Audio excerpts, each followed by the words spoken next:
അറ്റുനോയ ministries YouTube ചാനലിലേക്ക് ഏവർക്കും സ്വാഗതം. നമ്മൾ റോമർക്ക് എഴുതിയ ലേഖനം 10-ാം അധ്യായം കഴിഞ്ഞ എപ്പിസോഡ് തീർന്നു. 11-ാം അധ്യായത്തിലേക്ക് നമ്മൾ പ്രവേശിക്കുകയാണ്. ഇതിൻ്റെ മുഖവരിയായിട്ട് പറയാനായിട്ടുള്ളത് ഇസ്രായേലിൻ്റെ പരിവർത്തനം, ഇസ്രായേലിൻ്റെ ഭാവി, അതിനെക്കുറിച്ചാണ് ഇതിൽ പറയുന്നത്. 1 മുതൽ 22 വരെയുള്ള വാക്യങ്ങളിൽ അതിനെക്കുറിച്ച് പൗലോസ് പറയുന്ന ചില കാര്യങ്ങളാണ്. ഇതിനകത്ത് പല രീതിയിൽ ഇതിനെ ക്ലാസിഫൈ ചെയ്ത് ബൈബിൾ പണ്ഡിതന്മാർ പറഞ്ഞിട്ടുണ്ട്. ഇത് ഓരോ ക്ലാസിഫിക്കേഷനും ആദ്യം ഇതിനെക്കുറിച്ച് ചെറുതായിട്ടൊക്കെ നമുക്ക് പറയാം, ഇൻട്രൊഡക്ഷനായിട്ട്. ആദ്യമായിട്ട് ഇതിനകത്ത് പറയാനായിട്ടുള്ളത്, ഇതിനെ തുടങ്ങുന്നത് തന്നെ ഒരു ശേഷിപ്പുണ്ടെന്നും പറഞ്ഞാണ്. 6 വാക്യം വരെയാണ് ഇന്ന് നമ്മൾ ചിന്തിക്കാൻ ആഗ്രഹിക്കുന്നത്. ഒരു ശേഷിപ്പുണ്ട്, ഒരാൾ ഉണ്ട് എന്ന് പറഞ്ഞ് പൗലോസ് പല എക്സാമ്പിൾസ് കോട്ട് ചെയ്ത് പറയുന്ന ഭാവമാണ് നമ്മൾ ചിന്തിക്കുന്നത്. ജനറലായിട്ട് നോക്കുമ്പോൾ God's future dealing with Israel, ഭാവികാല ഇടപെടലുകൾ, അതാണ് ഇതിനെക്കുറിച്ച് ആദ്യം പറയുന്നത്. രണ്ടാമത്, Israel will be saved in the future, ഇസ്രായേലെല്ലാം രക്ഷിക്കപ്പെടും, ഭാവിയിൽ അവർ രക്ഷിക്കപ്പെടും, അവരെ സേവ് ചെയ്യും എന്നുള്ള ഒരു ചിന്ത. There is a remnant from Israel for God, ദൈവത്തിന് വേണ്ടി ഒരു ശേഷിപ്പ് ഒരു ഇസ്രായേലുണ്ട്, അതാണ് മൂന്നാമത്. നാലാമത്, analogy of grafting of the wild olive shoots to the natural one, കാട്ടൊലിവിനെ എടുത്ത് നാട്ടൊലിവിനോട് ഒട്ടിക്കുന്ന ഒരു ഉദാഹരണം. അഞ്ചാമത്തെ point, gentile believers are rebuke for their arrogance towards Jewish believers. ഈ റീപ്ലേസ്മെൻറ്റ് തിയറിയെക്കുറിച്ചൊക്കെ നേരത്തെ നമ്മൾ പറഞ്ഞതാണ്. ജാതികളായിട്ടുള്ള വിശ്വാസികൾ അവരോട് ദേഷ്യഭാവവും കർക്കശ മനോഭാവവും ഒക്കെ കാണിക്കുന്നുണ്ട്. എന്നാൽ അവരെ റെബ്യൂക്ക് ചെയ്തുകൊണ്ട്, ജെൻറ്റൈൽ ബിലീവേഴ്സിനെ റെബ്യൂക്ക് ചെയ്തുകൊണ്ട്, അവരെ താക്കീത് ചെയ്തുകൊണ്ട് സംസാരിക്കുന്ന ഭാവം. അവസാനമായിട്ട് 6-ാമത്തെ പോയിൻ്റായിട്ട് പ്രൈസിങ് ഗോഡ് എന്ന് കാണുന്നു. Pricing God. ഇനി ഇത് വാക്യങ്ങളിലേക്ക് എടുത്ത് ഡിവൈഡ് ചെയ്ത് കഴിഞ്ഞാൽ, വാക്യങ്ങളിലേക്ക് എടുത്ത് നമ്മൾ ഡിവൈഡ് ചെയ്തെടുത്തു കഴിഞ്ഞാൽ 1 മുതൽ 6 വരെയുള്ള വാക്യങ്ങൾ ദ റെമനന്റ് ഓഫ് ഇസ്രായേൽ, ഒരു ശേഷിപ്പ് എന്ന് കാണുന്നു, ഇസ്രായേലിൻ്റെ ഒരു ശേഷിപ്പ്. 7 മുതൽ 10 വരെയുള്ള വാക്യങ്ങളിൽ ദ ഹാർഡനിങ് ഓഫ് ഇസ്രായേൽ, ഇസ്രായേലിൻ്റെ ഹൃദയകാഠിന്യത്തെക്കുറിച്ച് പറയും. 7 മുതൽ 10 വരെ. 3-ാമത്തെ പോയിൻ്റായിട്ട് ദ സാൽവേഷൻ ഓഫ് ജെൻറ്റൈൽസ്, ജാതികളുടെ രക്ഷയെക്കുറിച്ച് 11 മുതൽ 12 വരെയുള്ള കാര്യങ്ങൾ പറയും. വീണ്ടും 4-ാമത് 13 തൊട്ട് 24 വരെയുള്ള വാക്യങ്ങളിലെ സാൽവേഷൻ ഡിപ്പെൻഡ്സ് ഓൺ ഫെയ്ത്ത്, വിശ്വാസത്തിൽ മാത്രമാണ് രക്ഷ പ്രാപിക്കൽ നടക്കുന്നതെന്ന് 13 തൊട്ട് 24 വാക്യങ്ങൾ പറയും. 25 തൊട്ട് 29 വാക്യങ്ങളിലെ ഫ്യൂച്ചർ സാൽവേഷൻ ഓഫ് ഇസ്രായേൽ, ഇസ്രായേലിൻ്റെ ഭാവി രക്ഷയെക്കുറിച്ച് പറയും. ഇസ്രായേലിൻ്റെ ഭാവി രക്ഷ, വീണ്ടെടുപ്പ്, 25 തൊട്ട് 29 വാക്യം. 6-ാമത്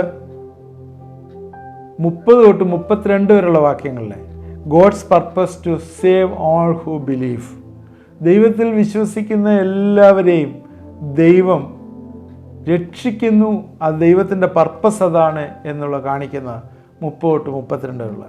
33 മുതൽ 36 വരെ പറയുന്ന ഡോക്സോളജി, പ്രൈസിങ് ഗോഡ് ഇൻ ഔ, ദൈവത്തെ സ്തുതിക്കുന്ന, മഹത്വപ്പെടുത്തുന്ന കാര്യം. ഇതാണ് ഇതിൻ്റെ ഒരു 2 രീതിയിലുള്ള ഒരു ക്ലാസിഫിക്കേഷൻ പറഞ്ഞത്. നമുക്ക് ഇന്നത്തെ സമയത്ത് നമ്മൾ പ്രധാനമായിട്ട് ഇതിലേക്ക് കയറാം. ഇസ്രായേലിൻ്റെ നിരാകരണം പൂർണ്ണമല്ലെങ്കിലും അന്തിമമല്ലെന്നും പൗലോസ് തെളിയിക്കുന്ന ഭാഗങ്ങളും ഇതിലുണ്ട്. 11-32 വരെയുള്ള ഭാഗങ്ങൾ നമ്മൾ വായിക്കുമ്പോൾ നമ്മൾ 1 മുതൽ 6 വരെയുള്ള വാക്യങ്ങളെ വായിക്കാം. എന്നാൽ ദൈവം സ്വജനത്തെ തള്ളിക്കളഞ്ഞോ എന്ന് ഞാൻ ചോദിക്കുന്നു, ഒരു നാളുമില്ല. ഞാനും ഇസ്രായേലിനല്ലോ അബ്രഹാമിൻ്റെ സന്തതിയിൽ ബെന്യാമിൻ ഗോത്രത്തിൽ ജനിച്ചവൻ തന്നെ. ദൈവം മുന്നറിഞ്ഞ് തൻ്റെ ജനത്തെ തള്ളിക്കളഞ്ഞിട്ടില്ല. ഏലിയാവിൻ്റെ ചരിത്രത്തിൽ തിരുവെഴുത്ത് പറയുന്നു, അറിയുന്നില്ലയോ? അവർ ഇസ്രായേലിന് വിരോധമായി, കർത്താവെ അവർ നിൻ്റെ പ്രവാചകന്മാരെ കൊന്ന് നിൻ്റെ യാഗപീഠങ്ങളെ ഇടിച്ചു കളഞ്ഞ് ഞാൻ ഒരുത്തൻ മാത്രം ശേഷിച്ചിരിക്കുന്നു, അവരെനിക്ക് ജീവഹാനി വരുത്തുവാൻ നോക്കുന്നു എന്ന് ദൈവത്തോട് വാദിക്കുമ്പോൾ അവൻ അരുളപ്പാടുണ്ടായത്, ബാലിന് മുട്ടുകുത്താത്ത 7000 പേരെ ഞാൻ നിനക്കായി ശേഷിച്ചിരിക്കുന്നു എന്ന് തന്നെ.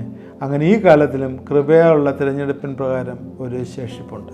ഇവിടെ കൃപയാലെങ്കിൽ പ്രവൃത്തിയാലല്ല, അല്ലെങ്കിൽ കൃപയല്ല. ഇവിടെ റെമനൻ്റ് ഓഫ് ഇസ്രായേൽ ഇന്നും ഒരു ശേഷിപ്പുണ്ട് എന്ന് പറയുന്ന ചില ചിന്തകളാണ് ഇന്നിവിടെ ഉള്ളത്. നമുക്കറിയാം, ഭൂമിയിലെ സകല വംശങ്ങളിലും വെച്ച് തിരഞ്ഞെടുക്കപ്പെട്ട ഒരുപാട് പേരില്ല. ആമോസ് 3:2 പറയുന്നത്, സകല ഭൂമിയിലെ വംശങ്ങളിൽ വെച്ച് ഞാൻ നിങ്ങളെ മാത്രം തിരഞ്ഞെടുത്തിരിക്കുന്നു. നിങ്ങളെ മാത്രം നിങ്ങളെ മാത്രം എന്ന് പറഞ്ഞാൽ ഇസ്രായേലിനെ ദൈവം തിരഞ്ഞെടുത്തതാണ്. അതുകൊണ്ട് ആ സ്വജനത്തെ ഒരിക്കലും ദൈവം തള്ളിക്കളഞ്ഞിട്ടില്ല. ഈ അധ്യായത്തിൽ പൗലോസ് അത് പ്രൂവ് ചെയ്യാണ്. ഭൂമിയിൽ അനേക രാജ്യങ്ങളുണ്ട്, ഒരുപാട് രാജ്യങ്ങളുണ്ട്, എന്നാൽ ഞാൻ നിങ്ങൾക്ക് മാത്രമേ വെളിപ്പെടുത്തിയിട്ടുള്ളൂ. യഹോവയായ ദൈവം പറയാണ്, ഇസ്രായേലിനെ മാത്രമേ വെളിപ്പെടുത്തിയിട്ടുള്ളൂ എന്ന് പറയുന്നു. അബ്രഹാമിൻ്റെ മക്കളായിട്ട്, കൊച്ചുമക്കളായിട്ട് ഒക്കെ ആയിത്തീർന്ന ബെന്യാമിൻ ഗോത്രത്തിൽ ജനിച്ച സന്തതിയാണ് പൗലോസ്. അതും പറയുന്നു, എന്നാൽ ഞാൻ ജാതികളുടെ അപ്പോസ്തലനായി വിളിക്കപ്പെട്ടു. അതുകൊണ്ട് ഇസ്രായേലിനെ ഞാൻ മറന്നു കളയുകയില്ല. ഞാനും അബ്രഹാമിൻ്റെ സന്തതിയാണ് എന്ന് പറഞ്ഞതിന് ശേഷം നേരത്തെ പറഞ്ഞ 8-ാം അധ്യായത്തിലുള്ള മുന്നറിവിൻ്റെ കാര്യം പറയുകയാണ്. ദൈവം മുന്നറിഞ്ഞ ജനത്തെ തള്ളിക്കളയുകയില്ല. 100% പേരും യേശുവിനെ തള്ളിയിട്ടില്ല. ഇപ്പോഴും നേരത്തെ പറഞ്ഞു തരാം, ദർ ആർ മെസ്സിയാനിക് ജ്യൂസ്. കുറച്ച് പേരുണ്ട്, ഒരു റെമനൻ്റ് ഉണ്ട്. അതുപോലെ തന്നെ ഇന്നും കുറച്ച് പേരെ ദൈവം മാറ്റിയിരിക്കുകയാണ്. ഒരു ഉദാഹരണമാണ് ഏലിയാവിൻ്റെ ചരിത്രവുമായി ബന്ധപ്പെട്ട് പറയുന്നത്. ഏലിയാവ് പറയുകയാണ്, ഞാൻ ഒരുത്തൻ മാത്രം ശേഷിച്ചിരിക്കുന്നു. എന്നാൽ ദൈവം ഏലിയാവിനോട് പറയുന്ന ഭാഗം എന്താണ്? ബാലിന് മുട്ടുകുത്താത്ത 7000 പേർ എനിക്കായി ശേഷിച്ചിരിക്കുന്നു. ബാലിന് മുട്ടുകുത്താത്ത 7000 പേർ. 1 രാജാക്കന്മാർ 19:18 വാക്യമാണ്. എന്നാൽ ബാലിന് മടങ്ങാത്ത മുഴങ്കാലും അവനെ ചുംബനം ചെയ്യാത്തവരുമായി ആകെ 7000 പേരെ ഞാൻ ഇസ്രായേൽ ശേഷിപ്പിച്ചിരിക്കുന്നു. 450 ബാലിൻ്റെ പ്രവാചകന്മാരും 400 അക്ഷേര പ്രവാചകന്മാരും കൂടി കർമ്മേൽ പർവ്വതത്തിൽ വന്നിട്ട് അവിടെ വന്ന് ഏലിയാവുമായിട്ട് ഉള്ള ഒരു ഇൻട്രാക്ഷൻ നടക്കുന്നത് നമുക്കറിയാം. അവിടെ എന്താ സംഭവിച്ചത്? യാഗവസ്തു അവിടെ വെച്ചു. അവിടെ നിന്ന് അവരോട് പറഞ്ഞു, നിങ്ങളുടെ ദൈവത്തോട് പ്രാർത്ഥിക്കുക, നിങ്ങളുടെ ദൈവം ആകാശത്ത് നിന്ന് തീയിറക്കി ഈ യാഗത്തെ എല്ലാം ദഹിപ്പിച്ചു കളയാം. എന്നാൽ അവർ പ്രാർത്ഥിച്ചു, ആരും വന്നില്ല, തീയൊന്നും ഇറങ്ങിയില്ല. വീണ്ടും വീണ്ടും പറഞ്ഞ് നിങ്ങളെ ഉറങ്ങായിരിക്കും, അല്ലെങ്കിൽ വേറെ എവിടെയും പോയിരിക്കും, പ്രാർത്ഥിക്കാൻ പറഞ്ഞ് ഒരു മടുപ്പില്ലാതെ പ്രാർത്ഥിച്ചൊന്നും നടന്നില്ല. പിന്നീട് എന്താണ് സംഭവിച്ചത്? ആ യാഗപീഠത്തിലും അവിടെ എല്ലാം വെള്ളം കൂടെ കോരി ഒഴിച്ച്, ആ ചാലിൽ പോലും വെള്ളം കോരി ഒഴിച്ച് ദൈവത്തോട്, ഇസ്രായേലിൻ്റെ ദൈവത്തോട് പ്രാർത്ഥിച്ചപ്പോൾ അവിടെ ഏലിയാവിൻ്റെ പ്രാർത്ഥനയിൽ ആകാശത്ത് നിന്ന് തീ ഇറങ്ങി അതെല്ലാം, യാഗം മുഴുവൻ, ആ വസ്തുക്കളെല്ലാം കത്തിച്ചു കളഞ്ഞ് ആ താഴെയുള്ള തോട്ടിലെ വെള്ളം കൂടി വറ്റിപ്പോയി. എന്നിട്ട് നിന്നെ ഞാൻ കൊല്ലുമെന്ന് ഈസബേൽ ഡിക്ലെയർ ചെയ്ത് കഴിഞ്ഞപ്പോൾ ഏലിയാവ് അത് കേട്ട് പേടിച്ചിട്ട് ഏലിയാവ് ഇനി എനിക്ക് മരിക്കുന്നത് നല്ലതെന്ന് പറഞ്ഞ് ചൂരച്ചെടിയുടെ ചവിട്ടിക്കിടന്ന് ഉറങ്ങിയതൊക്കെ നമുക്കറിയാം. ആ ഇൻസിഡൻറ്റിലേക്കൊന്നും ഞാൻ അധികം പോകുന്നില്ല. എന്നിട്ട് അദ്ദേഹം പറയുകയാണ്, ഞാനല്ലാതെ എല്ലാവരും അവർ കൊന്നു കളഞ്ഞു, ഞാൻ മാത്രമേ ഉള്ളൂ ബാക്കിയെന്ന്. എന്നാൽ ദൈവം അവരോട് പറയുകയാണ്, അല്ല, അങ്ങനെയല്ല, നീ മാത്രമല്ല. ബാലിന് മടങ്ങാത്ത മുഴങ്കാലും അവനെ ചുംബനം ചെയ്യാത്തവരുമായി ആകെ 7000 പേരെ ഞാൻ ഇസ്രായേൽ ശേഷിപ്പിച്ചിരിക്കുന്നു. നീയാണ് ഒറ്റയ്ക്കേ ഉള്ളതെന്നല്ല പറയുന്നത്, എനിക്ക് 7000 പേരെ വെച്ചിട്ടുണ്ട്. അതുകൊണ്ടാണ് യാക്കോബ് പറഞ്ഞത്, ഏലിയാവ് നമുക്ക് സമസ്വഭാവമുള്ള മനുഷ്യൻ. നമുക്കും ഈ സ്വഭാവം പലപ്പോഴും ഉണ്ട് അല്ലേ? ഈസബേലിൻ്റെ വാക്ക് കേട്ട് അവൻ ഡെസ്പായതുപോലെ സാഹചര്യങ്ങൾ കാണുമ്പോഴേ നമ്മളും പലപ്പോഴും നിരാശയായിട്ട് ഒക്കെ മാറിപ്പോവുകയും വിഡ്രോ ചെയ്യുകയും, ഇനി മേലെ ഞാൻ സുവിശേഷം പോലും പറയുന്നില്ല, ഇനി 1 രൂപ ഞാൻ സുവിശേഷ പ്രവർത്തനത്തിന് കൊടുക്കത്തില്ല, ഞാൻ ഇനി പള്ളി കയറത്തില്ല, ആ അച്ഛൻ അല്ലെങ്കിൽ ആ പാസ്റ്റർ ആ രീതിയിൽ പ്രവർത്തിക്കുന്നത് എങ്ങനെയാണ് ചെയ്യുക, ഞാൻ എങ്ങനെ അവിടെ പോകും എന്നൊക്കെ ചിന്തിച്ച് ദൈവത്തിൻ്റെ വിളിക്ക് വിരോധമായി ഇനി എനിക്ക് മരിക്കുന്നത്, അല്ലെങ്കിൽ ഞാൻ വിളിച്ചപേക്ഷിച്ച ദൈവം എന്തോ ദൈവമാണ് എന്നൊക്കെ പറഞ്ഞ് നമ്മുടെ ജീവിതങ്ങളെ ഹേമിച്ച് കളയുന്ന, അതാണ് യാക്കോബ് പറയുന്നത്, നമുക്ക് സമസ്വഭാവമുള്ള മനുഷ്യൻ. വലിയ വീര്യപ്രവൃത്തിയൊക്കെ ചെയ്താൽ എന്നാൽ ഇപ്പം ബാക്ക് സ്ലൈഡ് ചെയ്തുകൊണ്ടിരിക്കുക. എന്നാൽ ദൈവം പറയുന്നത് ശ്രദ്ധിക്കൂ, ഞാൻ ഒരു ശേഷിപ്പിനെ എനിക്കായി ശേഷിപ്പിച്ചിട്ടുണ്ട്. അങ്ങനെ ഈ കാലത്തിലും കൃപയാലുള്ള തിരഞ്ഞെടുപ്പിൽ പ്രകാരം ഒരു ശേഷിപ്പുണ്ട്. കൃപയാലുള്ള തിരഞ്ഞെടുപ്പ്, ഈ കൃപയാലുള്ള തിരഞ്ഞെടുപ്പ് according to the election of grace, നിങ്ങൾ ചെയ്തുകൊണ്ടൊന്നുമല്ല, നിങ്ങളുടെ പ്രവൃത്തി കൊണ്ടൊന്നുമല്ല, കൃപ. പ്രവൃത്തി അവിടെ വന്നാൽ കൃപ എന്നുള്ളതിൻ്റെ സ്വഭാവം നഷ്ടപ്പെട്ടു പോകും. Not by the works but by faith. മനുഷ്യൻ്റെ പ്രവൃത്തിയും ദൈവത്തിൻ്റെ കൃപയും തമ്മിൽ എൻ്റർലി ഡിഫറൻ്റ് ആണ്. അതാണ് ന്യായപ്രമാണവും കൃപയും തമ്മിലുള്ള വ്യത്യാസം. ഇത് രണ്ടും കൂടെ മിശ്രിതമായിട്ട് നടക്കത്തില്ല. എന്നാൽ കൃപയാൽ രക്ഷിക്കപ്പെട്ടു കഴിഞ്ഞാൽ നമ്മുടെ പ്രവൃത്തികൾ കൂടി കൃപ കാണിച്ചു കൊടുക്കുക, അത്രേ ഉള്ളൂ. അതാണ് എഫേസ്യർ 2:8, 9, 10 വാക്യങ്ങളിൽ പറയുന്നത്. നമ്മുടെ ജീവിതത്തിലെ ആ ഒരു രീതിയിലായിരിക്കണം നമ്മുടെ പോക്ക്. അതുകൊണ്ട് ഈ കാലത്തിലും കൃപയുള്ള തിരഞ്ഞെടുപ്പിൽ ഒരു പ്രകാരം ശേഷിച്ചിട്ടുണ്ട്. കൃപയ എങ്കിൽ പ്രവൃത്തിയാലല്ല, അല്ലെങ്കിൽ കൃപയല്ല. കൃപയല്ല എന്ന് പറഞ്ഞാൽ പ്രവൃത്തി അവിടെ കൊണ്ടുവരരുത്.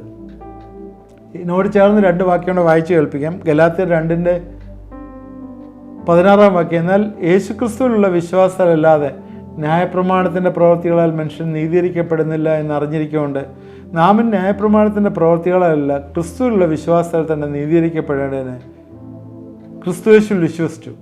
ന്യായപ്രമാണത്തിൻ്റെ പ്രവൃത്തികളാൽ ഒരു ജഡവും നീതീകരിക്കപ്പെടുകയില്ലല്ലോ. ഇവിടെയും പ്രവൃത്തിയും കൃപയും നമ്മളെ കാണുന്നു. എഫേസ്യർ 2:8, കൃപയാലല്ലോ നിങ്ങൾ വിശ്വാസം മൂലം രക്ഷിക്കപ്പെട്ടിരിക്കുന്നത്, അതിന് നിങ്ങൾ കാരണമല്ല, ദൈവത്തിൻ്റെ ദാനമത്രേ. കൃപ ദാനമായിട്ടാണ് വരുന്നത്. 9 വാക്യം, ആരും പ്രശംസിക്കാതിരിക്കാൻ പ്രവൃത്തികൾ കാരണമല്ല. കൃപ ദാനമാണ്, പ്രവൃത്തികൾ അല്ല. എന്നാൽ രക്ഷിക്കപ്പെട്ടവർ ചെയ്യേണ്ട കാര്യം 10 പറയുന്നു, നാം അവൻ്റെ കൈപ്പണിയായി സൽപ്രവൃത്തികൾക്കായിട്ട് യേശുക്രിസ്തുവിൽ സൃഷ്ടിക്കപ്പെട്ടവരാകുന്നു. നാം ചെയ്തു പോരേണ്ടതിന് ദൈവം മുന്നൊരുക്കിയിരിക്കും. നാം അവൻ്റെ കൈപ്പണിയായി സൽപ്രവൃത്തിക്കായിട്ട്, നമ്മളിൽ നിന്ന് സൽപ്രവൃത്തി ഉണ്ടാകണം.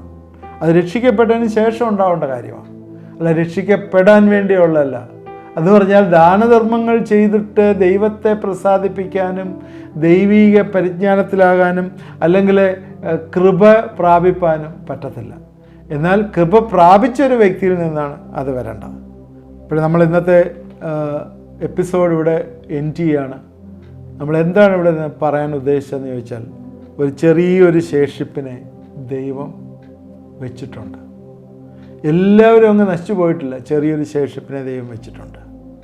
ആ ശേഷിപ്പ് ഇന്ന് യഹൂദന്മാരിലെ ഒരു ചെറിയൊരു കൂട്ടം ഇന്നും ദൈവത്തെ കൃപയാൽ വീണ്ടെടുക്കപ്പെട്ട് ആരാധിക്കുന്നൊരു കൂട്ടം. നമുക്കും അറിയാം, നമ്മുടെയൊക്കെ സ്ഥലങ്ങളിലെ പേരിൽ നാമധേയ ക്രിസ്ത്യാനികൾ എന്ന് പറയുന്നവരുടെ ഇടയിൽ പോലും ചെറിയൊരു കൂട്ടം ഇന്ന് കൃപയാൽ വീണ്ടെടുക്കപ്പെട്ട് ദൈവത്തെ ആരാധിക്കുന്നവരുണ്ട്. അവരാണ് യഥാർത്ഥത്തിൽ ദൈവത്തിൻ്റെ സഭയുടെ അംഗങ്ങൾ. യൂണിവേഴ്സൽ ചർച്ച് അതിൻ്റെ അംഗങ്ങൾ അവരാണ്. അതുകൊണ്ട് അങ്ങനൊരു അനുഭവത്തിൽ ജീവിപ്പാൻ ദൈവം നമുക്ക് കൃപ തരട്ടെ. നമുക്ക് പ്രാർത്ഥിക്കാം. ദൈവമായ കർത്താവെ, ഇത് കണ്ടുകൊണ്ടിരിക്കുന്ന പ്രിയപ്പെട്ടവരെയെല്ലാം ഞങ്ങളെ ഏൽപ്പിച്ച് പ്രാർത്ഥിക്കുന്നു. ദൈവമേ, ചെറിയൊരു ശേഷിപ്പിനെ ഞങ്ങളുടെ ഇടയിൽ വെച്ചിരിക്കുകയാണ് കർത്താവെ. അടിയങ്ങളാണ് കർത്താവെ ഞങ്ങളുടെ കമ്മ്യൂണിറ്റിയിലെ, ഞങ്ങളുടെ ഭവനങ്ങളിലുള്ള ശേഷിപ്പ്. ദൈവത്തിൻ്റെ വലിയ കൃപകളെ കാണിച്ചു കൊടുക്കുവാനായി, ദൈവത്തിൻ്റെ വലിയ മഹത്വത്തെ കാണിപ്പാനായി അടിയങ്ങളെ ഒരു ശേഷിപ്പായിട്ട് കർത്താവെ എടുത്തിരിക്കുന്ന ഓർത്ത സ്തോത്രം. ദൈവമേ, ഈ ദിവസങ്ങളിൽ അതിൻ്റെ പർപ്പസ് ഞങ്ങളുടെ ജീവിതങ്ങളിൽ കൂടി ഫുൾഫിൽ ചെയ്യണമേ എന്ന് ഞങ്ങളെ പ്രത്യേകം പ്രാർത്ഥിക്കുന്നു. കൃപയാൽ ആണ് ഞങ്ങളെ വീണ്ടെടുത്തത്, പ്രവൃത്തിയാലല്ല. പ്രവൃത്തിക്ക് വേണ്ടിയാണ് കൃപയാൽ ഞങ്ങളെ വീണ്ടെടുത്തത്. ഈ തിരിച്ചറിവ് ഞങ്ങൾക്ക് എപ്പോഴും തരികയും സഹായിക്കുകയും ചെയ്യണമേ എന്ന് പ്രാർത്ഥിക്കുന്നു. കർത്താവേ, ഇന്ന് കാഴ്ചശക്തിയുമായി പ്രയാസപ്പെടുന്ന ചില പ്രിയപ്പെട്ടവരിതെ കാണുന്നു. അവരുടെ കണ്ണിലേക്കുള്ള രക്തയോട്ടത്തിൻ്റെ പ്രയാസം കൊണ്ടോ എന്തോ കാഴ്ചശക്തി ഒട്ടുമില്ലാതെ ഇരിക്കുന്ന സാഹചര്യത്തിൽ അവർ ഇത് ശ്രദ്ധിക്കുന്നു. യേശുവിൻ്റെ നാമത്തിൽ ഞങ്ങളെ പ്രാർത്ഥിക്കുന്നു. കർത്താവെ, ആ ബ്ലഡ് സർക്കുലേഷനെല്ലാം നോർമലായി വന്നു ചേരട്ടെ എന്ന് പ്രാർത്ഥിക്കുന്നു. ആ കാഴ്ചശക്തിയൊക്കെ തിരിച്ചു വരട്ടെ. ഏതെങ്കിലുമൊക്കെ വെയിൻസ് പ്രസ്സായിരിക്കുന്നുണ്ടെങ്കിൽ യേശുവിൻ്റെ നാമത്തിലൊക്കെ തുറന്നു വരട്ടെ എന്ന് പ്രാർത്ഥിക്കുന്നു. ഞങ്ങളെ ഏൽപ്പിച്ച് പ്രാർത്ഥിക്കുന്നു. കർത്താവെ, എല്ലാ കാഴ്ചയുമായിട്ടുള്ള എല്ലാ പ്രയാസങ്ങളിൽ നിന്നും വിടുവിക്കുകയും സഹായിക്കുകയും ചെയ്യണമെന്ന് പ്രാർത്ഥിക്കുന്നു.